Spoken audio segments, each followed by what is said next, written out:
your life can change within a day, one day, and your life can change. Welcome to an episode of Find Your Voice, a movement led by yours truly, Aaron Dew, a guy who has overcome crippling anxiety, adversity, and difficulty like so many of you in life, whose main goal now is to help you combat your excuses, take control of your life, write your own story, and most importantly, find your voice. So now, without further ado, I welcome the host of the show himself, Mr. Aaron Dew. What's going on, everyone? Thank you so much for tuning into another episode of Find Your Voice. My name is Aaron, and as always, I am the host of the show. So I'm delighted to be back with a story that I think is going to resonate with so many of you, especially when you hear it in relation to it affecting so many of us across our lives. And I'm just so grateful that I was going to say bumped into this guest, but obviously we've all been in lockdown. I managed to stumble across one of his social media profiles. And I am so grateful, just as I said just before we pressed the record button, that he found the courage to put himself out there. Because one of the things I always say with Find Your Voice is when we're going through something, so often we feel we're the only ones going through it. And we often feel like we're alone. But hopefully this show has shown you through some of the amazing guests and the amazing guests I have ready for you guys in a few moments that we're not alone. And there is hope out there. There are people who have been through similar scenarios to yourself who have persevered. So I'm very excited for this show. Fahad, I'd like to welcome you to the show. How are you doing today? Thank you so much, Aaron. I'm doing well. How are you? I'm very well, thank you. I'm very excited. I'm back in my podcast chair. It's been a while. I promised the listeners I'd be back a little bit sooner, so I do apologize. But today is about you. Today is about... It's amazing. Your story was incredible. When I first saw that first video of yours, it actually made the hair on my arms raise. And that's because cancer, which is something we're going to speak about in a few moments, has ripped through my family. It's one of those things the word, it gives me a bad feeling all around. And I think when I saw your story, it made me smile. It almost gave me like a mixture of emotions, but I was just so happy for you. And then you kindly accepted the request to come on Find Your Voice. So obviously, I know a little bit about your story. I'm now stalking you on social media, but I want the listeners to get to know you a little bit. So if you wouldn't mind, give us a bit of context in relation to yourself, a little bit about your background, how you grew up. And then if you wouldn't mind diving into that story, that is just incredible. And I'm so glad that you're here today. No, thank you for having me, Aaron. So, if I can describe my cancer story, it started back in September. But a little bit about myself first. So I would consider myself a very average, normal person. I was 28 when I was diagnosed. My birthday has just gone by, so I'm 29 now. So, I was in that stage of life where you're just looking to explore, looking to expand. I'm a very family-orientated man. I'm married and I have 2 kids. So a lot of my time revolves around them and work.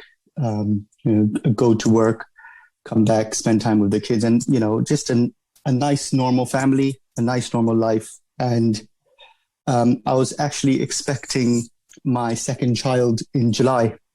I think this is not something I've put out on social media yet because obviously, yes, it's to do with my kid and to do with my child. And so I thought, if they might not be happy when they grow up having their story all over the social media platforms. So, but I was actually expecting my second child in July, and this was during the whole COVID pandemic, the lockdown in March. So, there was a lot of, I would say, stress, but not too much stress in my life during this time last year. I grew up in London. I went to school in London. I went to uni in London. So, I would consider myself, a Londoner really. And if we go back to March, there was a lot of uncertainty around COVID. And that's when I started to feel some symptoms. My first symptom would be I had a itchy skin around the ankle area. And that's solely what it was. And this is going back to March. If you remember, I'm not sure if you remember, but they mentioned that might have been a symptom for COVID at some stage. It it was briefly suggested for maybe 2-3 weeks. So in the back of my mind, I was thinking, could that be COVID, or why am I getting some itchy skin? But I'll be honest, you don't think much of it at that time.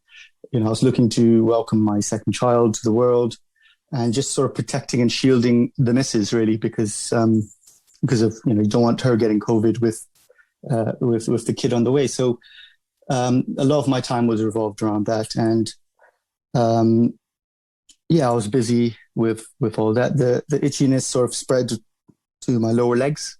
Again, if I tell someone just because you have an itch, it might be cancer, you would think I'm crazy. But this is a symptom which I didn't know. I wasn't aware that this could end up being some sort of cancer. And I sort of said, okay, I think a lot of guys will push it away and just avoid going to the doctors. Because you just think, it's nothing. So I started taking self-medicating on sort of the medicines you take for if you have allergic reaction. I thought maybe it's antihistamines. So I started taking those. Obviously, they didn't help. I thought that it was some sort of I got bitten by something or something like that. And it was only after my son was born where I sort of took the step and went to the GP. I said, okay, the kid's here, he's okay. And that's when I said, okay, let's try to take care of myself now. I've taken care of that side. So by that time, the itch had gone really bad. And I knew deep down I wasn't allergic to anything. I never needed the need to take antihistamines before. So in the back of my mind, I knew that this wasn't normal for me. And that's what prompted me to go to the GP and sort of push the case of this is not normal for me. Can you check it out, write some tests for me. So fast forward, going to the GP, I told them about at that time it was only itch again. So they came up with a few sort of diagnoses of an autoimmune disease. They said it can be a allergic reaction to something you've eaten. And they sent me on my way with antihistamines again, funnily enough. They said, try this for 3 weeks. And if it doesn't work, we will do something further. So, I think a lot of people will take the doctor's word, and I think we should, because, they've been trained in this for such a long time. I went home after 3-4 days. There's something just in the back of my mind which kept ringing. It was like an alarm bell.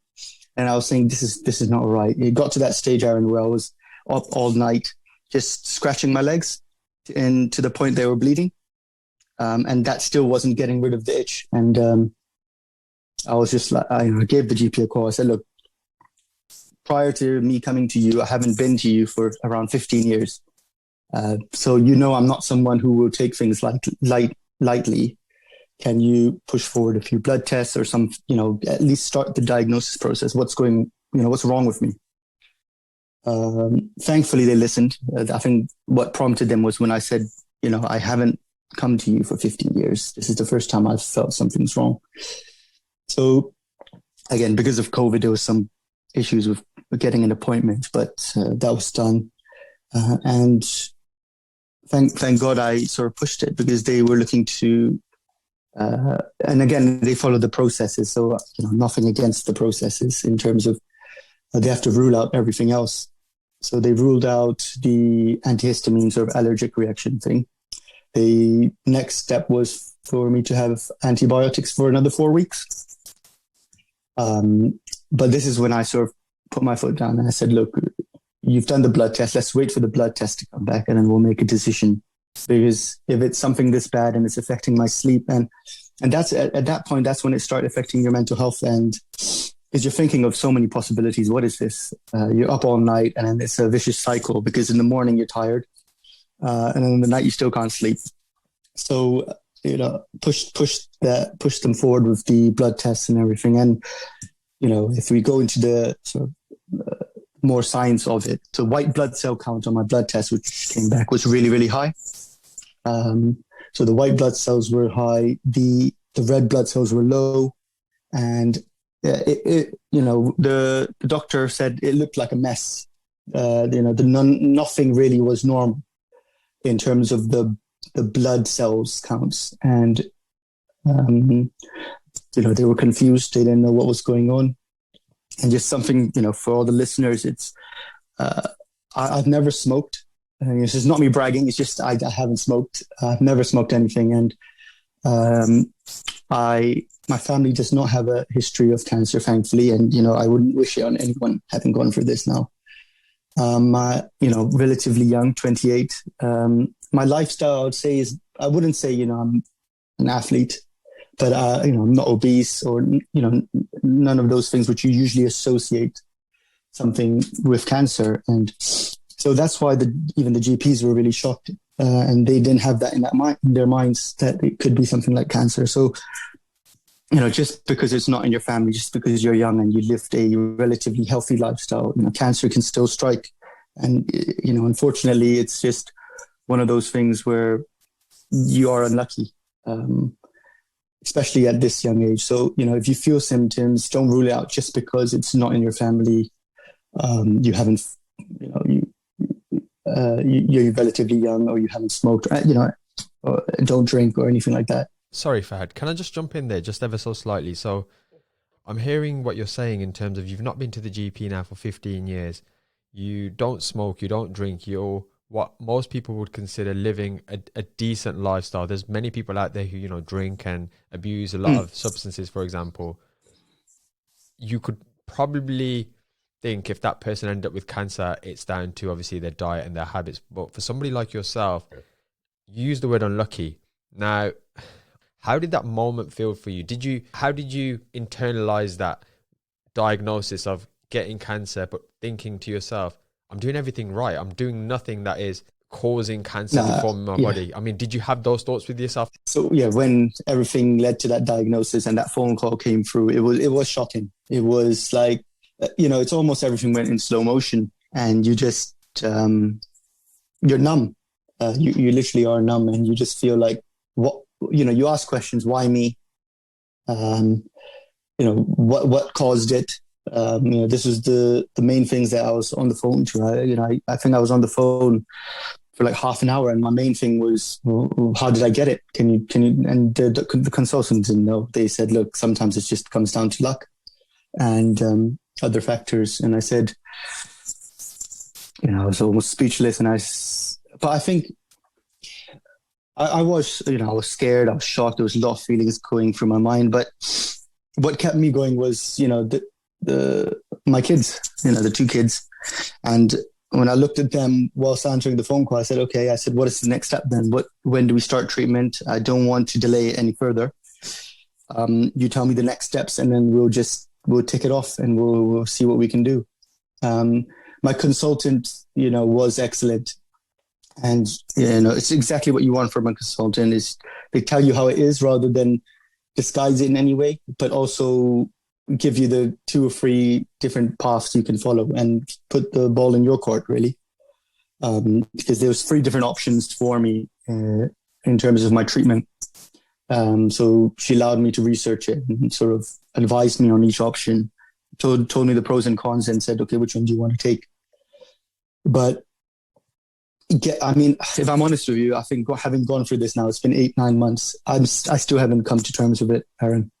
There's still some days where I'm laying in bed and I'm just either laughing or crying, just like, what's happened in the last 8 months? What have I gone through?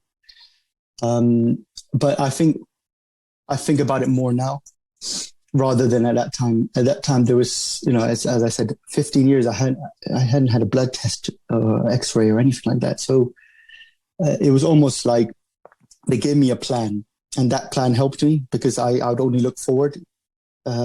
What's happened has happened. Let's try to stay strong for the family, because, the last thing, if they see me being weak, then obviously the family will crumble as well. And then that pressure as well. But it was, following that time scale, everything happened really, really quickly after that, after the diagnosis point, where literally I was in for a scan, and that scan showed, unfortunately, it was stage 4. So it had gone to different regions. in the body. So my liver was affected, my bone was affected. And again, it was just, I gave them a call. I said, will this affect how the treatment goes? They said something with a blood cancer, so lymphoma, it usually is not affected by what stage it is. The treatment will stay the same. So I said, okay. I was going to go through the treatment anyway. Hopefully it will have the effect on the body. And, it's just keeping that positive mindset, because you're left with no choice. Sometimes in life you have choices and you can choose to be strong or weak. But at that time, it's, if you act weak or you are weak in that time, it's, the result is fatal, isn't it? It's fatal, because you have to stay strong and you're left with no choice. And I think that is when you literally, I know it's a cliche, but when you're backed into a corner and you have no option, and that's when you find your inner strength and you find out what you're really made of. And I didn't think I was this strong, but me being put in this scenario, I think the body's amazing and it adapts and it almost blocks out all the what ifs, and you just literally just take each day as it comes. And I think that really did help me take each day as it comes, every test as it comes, every biopsy as it comes, and just literally tick it off. Every cycle as it comes. If you get side effects, you deal with the side effects on that day, because every day is different. I'm sure you've gone through it, seeing the family going through it, and the symptoms and the side effects is what really gets you, and you just deal with it on a daily basis.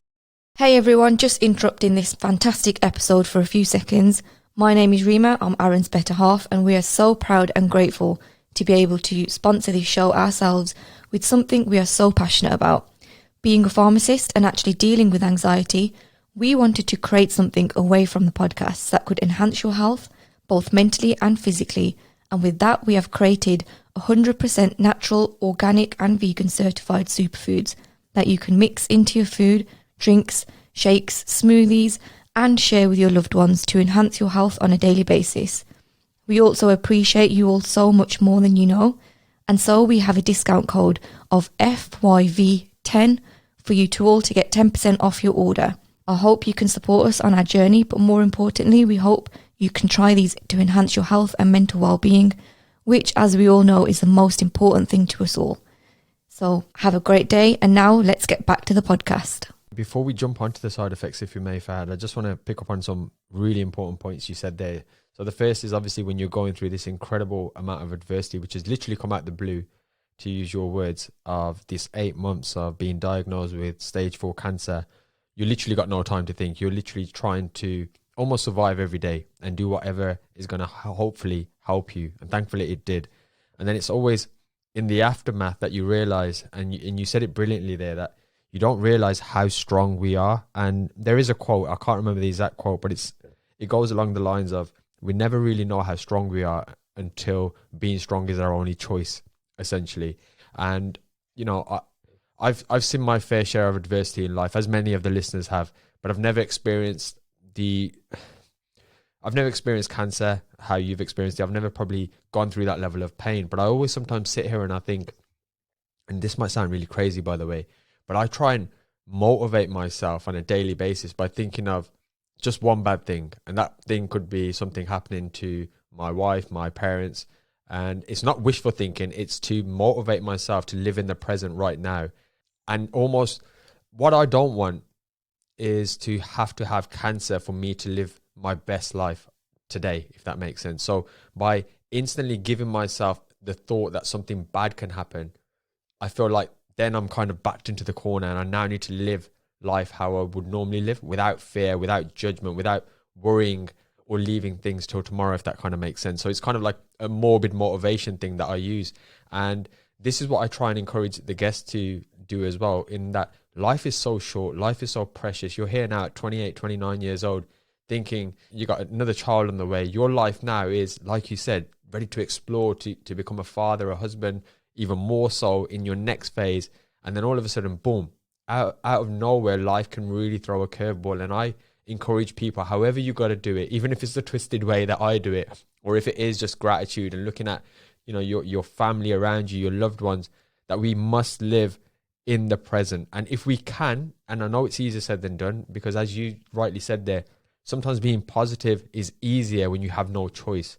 Whereas people like myself who are slightly more fortunate in this position today as we speak, sometimes it's easier to sit there and have a little moan or think about things that aren't going well for us. And I really do encourage people as much as we possibly can, if they take anything away from this story, is that don't wait for cancer to come into your life, either yourself or your families, to live like every day matters. And I'm sure now that is obviously something that you do more than probably most people in this world.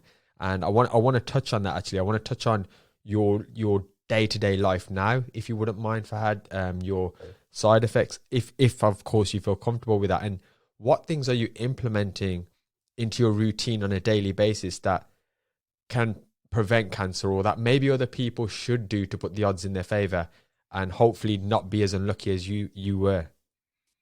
I think I think you touched on basically my whole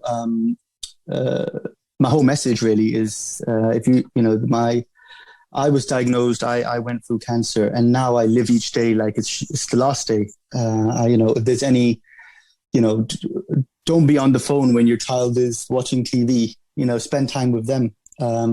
If it's a family event, go to it, enjoy it, live in the moment, because, and to sum it up, your life can change within a day, one day, and your life can change. And it did for me. And, I'm not naive to think prior to all this, a lot of people on social media or, you read the stories and, I used to think, he's just because they got cancer, they're saying this. But now having gone through it, I truly mean it to everyone out there. If you've got your health, that is your biggest weapon. If you've got your health, you've got everything. No amount of money can buy you an extra second in life, and it's just making the most of each day. So if we go back to, why I got cancer is, unluckiness. If we're talking about the mind, I think a stress can be a very high contributing factor. And a lot of stress that we take in life now, if we reflect, is, we overthink. You're overthinking, you stress out, you make it more stressful than it has to be, whether this is something at work or at home. That may have been a contributing factor. I don't know. Living a healthy lifestyle. So I push myself to try to eat more healthy now. When you avoid I love meat. So I used to eat a lot of meat. So now I've sort of more or less made it 50-50, if not more in the favor of sort of veg and fruit. 60, sort of 70% of my diet will consist of that now, just because of the research I've done, which is just to give yourself the best chance now. I've had this, thank God, and thanks for all the prayers that everyone's given, that, I was able to ring that bell. And that moment was an amazing moment, but a really scary moment as well. The bell that signifies the end of treatment and remission, the start of remission. So it's just a healthy lifestyle, healthy mindset is very important. And whereas before I would, spend maybe 2-3 hours on Netflix, I like to spend probably 80% of that time with family. Sit down with your mom. If your mom and dad are still here, or your grandparents, if you're lucky enough to have them, then sit down with them. Spend, even half an hour, spend time just talking about them. If they want to talk about their sort of the past and back in our day, we did, just listen to them, because that time is so valuable, and you only realize that when you can't do that anymore. Give your brother a call, give your sister a call if you haven't spoken to them in months. It's difficult right now because of COVID, but after COVID, my plan will be to go out, do what you love doing, rather than wait and just live for the sake of living. I love it. I absolutely love that. You epitomize everything about Find Your Voice. And I'm so grateful you said that. You said it much better than I can say it. But even the little things like, so for myself, anxiety is kind of, I always call it my shadow. I live with anxiety. I try and manage it on a daily basis. And the biggest thing that scares me, and again, it's almost like a vicious circle, where, well, actually it might be a cycle, where I'm overthinking about the stress. And most of the time the stressful things I'm thinking about haven't happened, or they're in the future, for example. And I'm just overthinking it. And then what I'm doing is, I know stories like your story, because my uncle sadly passed from cancer. My other one's now in his final few days, and So sorry to hear that. thank you for that. I see it every day, and there's an element of sometimes when you try not to think about something, you think about it even more. And then I know that the more I think about it, the more it stresses me out. And then I sometimes feel that I'm my almost own worst enemy in terms of allowing unnecessary stress that I can't control. Because I do believe, we should try and control the controllables. There is some stuff just out of our control. For example, your story is a prime example of that. It was just sadly you were unlucky. And I'm really trying myself to just try and be more positive, try and take those moments. Like you said, I sit with my gran now. I try and go every week. And I hear the same stories, bless her. She's going through, so she's got dementia at the minute. So you pretty much hear the same stories. But for that person in that moment, that's everything. And to be honest, for myself as well, it's everything. I've learned now to be, when I'm around people, to put my phone aside. And I was probably I was the biggest culprit. I'd always use my phone. I'd be on Instagram, and I'm not really present there. And I think you've taught me so much in this short amount of time in terms of now, rather than spend 2 hours on Netflix, you're spending time with your loved ones. Because you said a brilliant quote, an absolutely brilliant quote, that no amount of money can buy you another second in life. And I think if more people realize that, I think the world would just be a better place. I think as much as money causes a lot of problems, sometimes the chasing and the love and the pursuit of money just causes so many bad things across all walks of life. And actually what I realized, the things that make me happy is real relationships, real conversations, and your loved ones. And, if you have those loved ones and you can wake up every day with a purpose, and I think you've definitely got a purpose now. And it's a shame that sometimes we need cancer or something like that to wake us up even to a higher level. But I'm so happy for you right now. I pray for your health now for many, many years, 200-300 years. Thanks so much. I genuinely do, because I feel now you're going to be the best Fahad that you could have possibly ever been. And if I could give my listeners one gift, it's to hopefully be the best they can be without having to go through the 8 months that you've been through. So thank you so much for sharing everything that you've shared there. I think you've hit some insightful points. I now, encourage I encourage everyone, obviously, after this podcast, to follow you and to your recovery now, to a much better you sharing your perspective. And I want to segue on just a question. It's a question I ask everyone, because I kind of get in the feel to know the kind of person you are. And it's one of those things, when you watch someone on social media, you feel like you know them more than they probably know you. And I feel like that with yourself as well. Like, I really do enjoy your content as well. You're always giving good tips, even about nutrition and stuff as well. So I want to ask you now, having been through arguably the biggest obstacle that sadly many do not come out of, what in this moment are you afraid of? I think when you go through something like this, Aaron, I think it might sound cliche, but I think the fear is gone. Everyone, I think, if you ask them what the fear is, death. But having faced that now, you've got stage 4 blood cancer. That resonates in my mind all the time. And I almost feel like this is my second life. I've already died once. I'm living, when you play a game and you're living in the bonus level. You make the most of it. That's it. I make most of it. And my fear would be, not making the most of this life now, or not serving the purpose that I can live to my potential, in terms of, even if I'm able to save one person from, they view my content on TikTok or wherever, and they see, this is a sign of cancer, and they can capture it at stage 1, that would be enough for me. Even one person can catch it. Or if by changing the diet, we never know who's going to get cancer, but if someone changes their diet just because of what I've said or the changes I've made and I'm sharing, that would be enough for me. And, that would be the greatest thing that I can do now, when, and obviously spending time with the family and friends as much as I can and enjoying life. But, I think you can only live your life to the full when you're not afraid of anything. Whereas before I was, afraid of this, afraid of that. Now I just look at it, and you deal with things head on rather than overthinking. And your mind can be your greatest strength, or it can be your greatest weakness. So 100%. Yeah. Absolutely. So you make it your strength, and make it your strength, and don't make it your weakness. Very, very wise words. And just on that, so before we even get this podcast out there, you've helped me, and you've inspired me a lot more than you know. again, it's not something that I've had to battle with, but I'm seeing it in my family. And just like I said at the beginning of this show, I'm not even sure I'd press record then. Seeing your story, it just lifted me. I can't explain, considering you were a complete stranger, how happy that made me. And I think one of the things I realized through doing Find Your Voice is as a man, I'm a natural empath. So I feel like I can feel people's pain and I can feel people's emotion.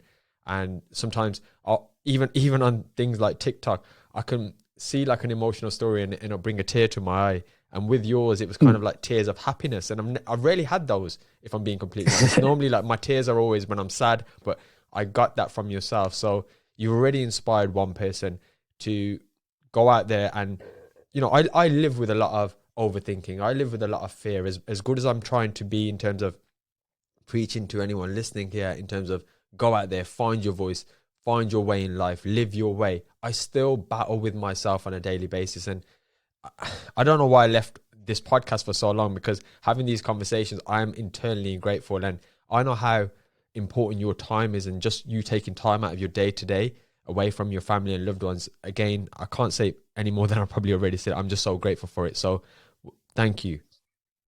No, you're most welcome. And, you know, it's about spreading the message and that positivity, which you are doing with these podcasts. I had listened to a few before, obviously coming onto this podcast, and, you know, it truly is inspirational to hear other stories, and it puts everything in perspective, doesn't it? If you're feeling a little bit down, or you're feeling like everything's out of control, just to literally come back in the present, look at stories, which, you know, unfortunately, there's a lot of people in this world who are much worse off. And it's just almost sort of looking at those for inspiration, and just, you know, hopefully going forward and just moving forward with your life. Absolutely, Fahad. Very, very wise words. Fahad, before we kind of wrap up the show, I want to jump into the fun part of the show. So I'm always conscious that a lot of these stories are very emotive and they can bring tears to many people's eyes, but I want to get them to know the fun side of you as well, because I know there's a huge fun side of you as well. So what we're going to do is what I call the fun part of the show. Essentially, it's 30 seconds of me asking you the most random questions, either one word or one sentence answers only, and as quick as you possibly can. So whenever you're ready, we're going to get going. Oh. Okay, we're going to go in 3, 2, 1. Okay, Fahad, what is your favorite hobby? Family. Your biggest mistake last year? Not going to the doctors soon enough. Your proudest achievement? Ringing the cancer bell. I love that as well. Your favorite motivational speaker? I listen to a lot of the Muhammad Ali's quotes and stuff. If you had an extra hour a day, how would you spend it? I think you know this answer already. With my family. I think I do, yeah. Absolutely. If you could get the listeners to practice one thing or do one thing after this episode, what would it be? Live in the present. What is your favorite book? The Quran. Fahad, what are you secretly good at that nobody knows? Writing. What would you like to be remembered for? Inspiring others.